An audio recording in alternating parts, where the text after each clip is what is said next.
John 9:6-7.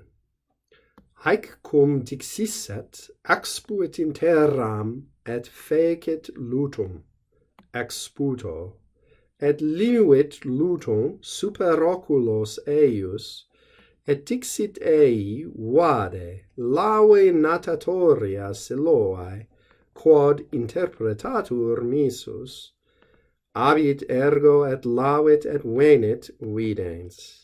When he had said these things, he spat onto the ground, and he made mud from the spit, and he smeared the mud onto the eyes of that guy, and he said to him, "Go, wash in the pool of Siloam," which is translated, sent.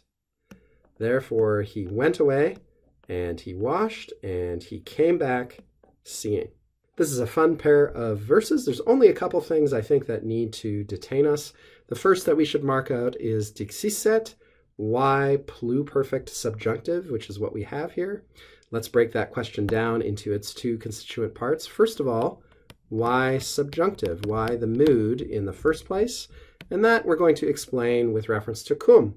Cum, when it is referring to a general time, a general set of conditions, that is, under which something is happening or has happened, is going almost always to take the subjunctive mood, as opposed to cum specifying an exact or very particular time or hour, something like that, which is going to take the indicative instead. So cum causes the mood. Why pluperfect, though, and not some other tense? And that has to do with the tense of the main clause verbs here. These are all perfect tense verbs, and not present perfect, but normal past perfect verbs. And so the sequence of tenses dictates that if we want to indicate action anterior or prior in the subordinate clause to the action described in the main clause, we've got to use the pluperfect subjunctive. So hopefully that didn't trip you up too much and you're getting used to running through how that sequence works in your mind. Soon you won't have to think about it explicitly at all. It'll just be second nature. Lutum is a fun word here. Mud, mire, slime can mean all those things in Latin. Very common word, very useful to know.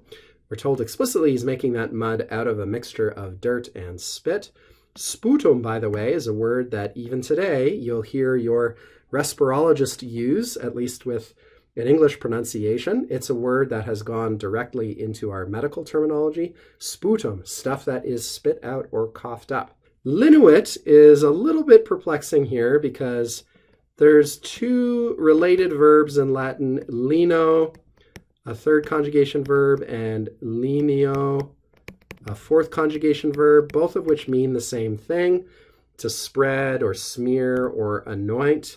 But linuit doesn't conform to the perfect stem of either. It doesn't come either from lewi, as from the third conjugation version of this verb, nor does it come from liniwi, which is the other alternative. So where is linui coming from?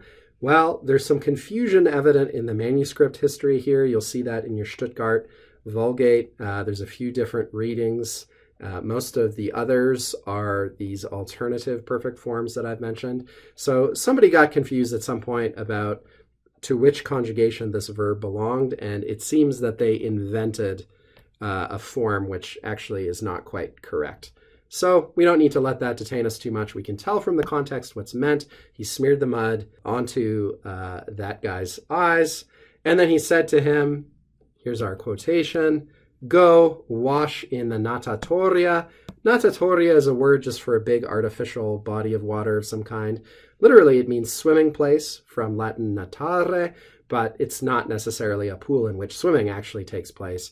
This is just the general purpose word for a pool of water. And then we're given this nice Latin note here, which of course is just translating the Greek, which is translating the Hebrew, which translated means, or which translates as, sent. Therefore the man went away and washed and came back seeing.